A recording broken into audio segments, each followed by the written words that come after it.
Hello friends, ഇന്ന് ഞാനിവിടെ ചേമ്പും മാങ്ങയും കൊണ്ടുള്ളൊരു ഒഴിച്ചുകറിയാണ് തയ്യാറാക്കാൻ പോകുന്നത്.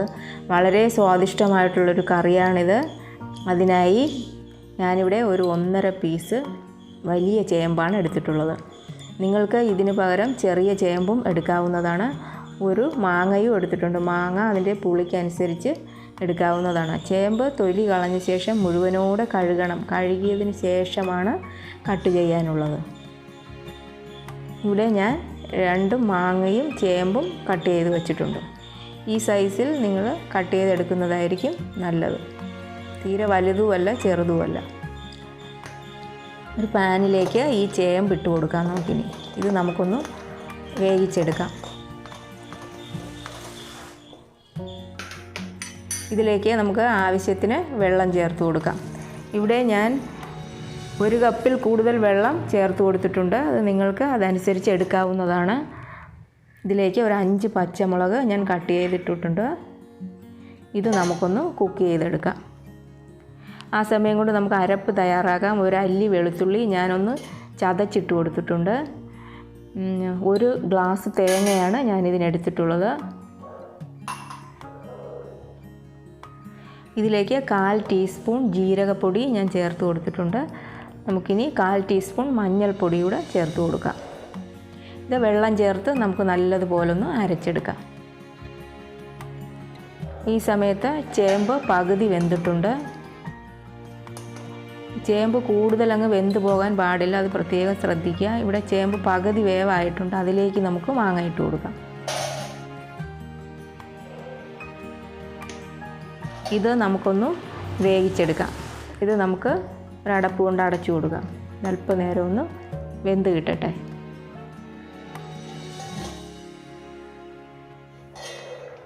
ഇവിടെ മാങ്ങയും വെന്തിട്ടുണ്ട്.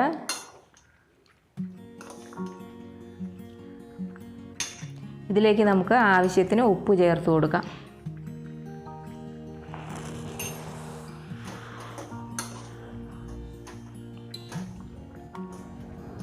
അരച്ച് വെച്ചിരിക്കുന്ന അരപ്പ് നമുക്കതിലേക്ക് ചേർത്ത് കൊടുക്കാം. മിക്സിയിൽ കുറച്ച് വെള്ളം ഒഴിച്ച് അതുകൂടെ നമുക്ക് ഒഴിച്ച് കൊടുക്കാം. ഇത് കുറച്ച് കറിയോടുകൂടി എടുക്കുന്നതാണ് നല്ലത്. കാരണം ഇത് വറ്റി കഴിയുമ്പോൾ ചേമ്പായത് കാരണം കറി ഒന്ന് നല്ലതുപോലെ കുറുകി വരും. അതുകൊണ്ട് ഇത് ഫ്ലെയിം ഓഫ് ചെയ്യുമ്പോൾ കുറച്ച് കറിയോടുകൂടി ഓഫ് ചെയ്യുന്നതായിരിക്കും നല്ലത്. കറി കുറുകി വരും. ഇത് നമുക്കൊന്ന് കുക്ക് ചെയ്തെടുക്കണ അരപ്പ്. എന്നാൽ വലിയ ഫ്ലെയിമിലിട്ട് കൂടുതൽ അങ്ങ് തിളപ്പിച്ചെടുക്കാൻ പാടില്ല. ഇത് നമ്മളൊന്ന് ഇളക്കിക്കൊണ്ടിരിക്കണം. ചെറുതായിട്ടൊന്ന് തിള വരും, ഇളക്കിക്കൊണ്ടേയിരിക്കണം. ആവശ്യത്തിന് ഉപ്പ് നോക്കിയ ശേഷം ഈ സമയത്ത് നിങ്ങൾക്ക് ഉപ്പെല്ലാം ചേർത്ത് കൊടുക്കാവുന്നതാണ്. ഇവിടെ ചേമ്പ് വെന്ത് പോയിട്ടില്ല. ചേമ്പെല്ലാം അതുപോലെ തന്നെ കിടപ്പുണ്ട്. ഇതുപോലെ നമുക്ക് ഇളക്കിക്കൊണ്ടിരിക്കണം. ഇവിടെ കറി ഏകദേശം റെഡി ആയിട്ടുണ്ട്. ഇത് വളരെ സ്വാദിഷ്ടമായൊരു കറിയാണ്. ഈ കറി നിങ്ങൾ ഉണ്ടാക്കി നോക്കണം. നമുക്ക് ഈ ലോക്ക്ഡൗൺ സമയത്ത് എന്ത് കറി വയ്ക്കണം, മീനില്ലാതെ എന്ത് കറി വയ്ക്കണമെന്ന് ആലോചിച്ചിരിക്കുന്ന സമയത്ത് ഒരു ദിവസം ഈ കറിയൊന്ന് ഉണ്ടാക്കി നോക്കൂ നിങ്ങൾ. വളരെ സ്വാദിഷ്ടമാണ്. നമുക്കിതിലേക്കൊന്ന് കടുക് വറുത്ത് കൊടുക്കാം. അല്പം എണ്ണ ഒഴിച്ച് അതിലേക്ക് 1/4 ടീസ്പൂൺ കടുക് ഇട്ട് കൊടുത്തിട്ടുണ്ട്. 1 ഉള്ളി അരിഞ്ഞത് ഞാൻ അതിലേക്ക് ഇട്ട് കൊടുത്തിട്ടുണ്ട്.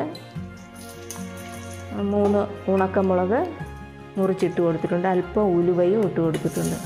ഇത് നമുക്കൊന്ന് മൂപ്പിച്ചെടുക്കാം. ഇതിലേക്ക് അല്പം കറിവേപ്പില ചേർത്ത് കൊടുക്കാം. ഇത് നമുക്ക് കറിയിലേക്ക് ചേർത്ത് കൊടുക്കാം. ഇവിടെ ഞാൻ കടുക് വറുത്തത് കറിയിലേക്ക് ചേർത്ത് കൊടുത്തിട്ടുണ്ട്. വളരെ സ്വാദിഷ്ടമാണ് ഈ കറി. നിങ്ങൾ ഉണ്ടാക്കാതിരിക്കരുത്. ഇതിൻ്റെ ഒരു പ്രത്യേക ടേസ്റ്റാണ്. നഷ്ടമാണിത് ഉണ്ടാക്കാതിരുന്നാൽ. വളരെ സ്വാദിഷ്ടമാണ്. ഇതേ ചേമ്പൊന്നും വെന്തുടഞ്ഞു പോയിട്ടില്ല. സൂപ്പർ കറി ഇവിടെ റെഡി ആയിട്ടുണ്ട്. ഫ്രണ്ട്സ്, നിങ്ങൾ ഈ ചാനൽ ഇതുവരെ സബ്സ്ക്രൈബ് ചെയ്തിട്ടില്ലെങ്കിൽ ദയവായി ഈ ചാനൽ സബ്സ്ക്രൈബ് ചെയ്യുക, കമൻറ്റ് ചെയ്യുക, ലൈക്ക് ചെയ്യുക. നിങ്ങളുടെ ഫ്രണ്ട്സിനൊക്കെ ഷെയർ ചെയ്ത് കൊടുക്കുക. Thank you.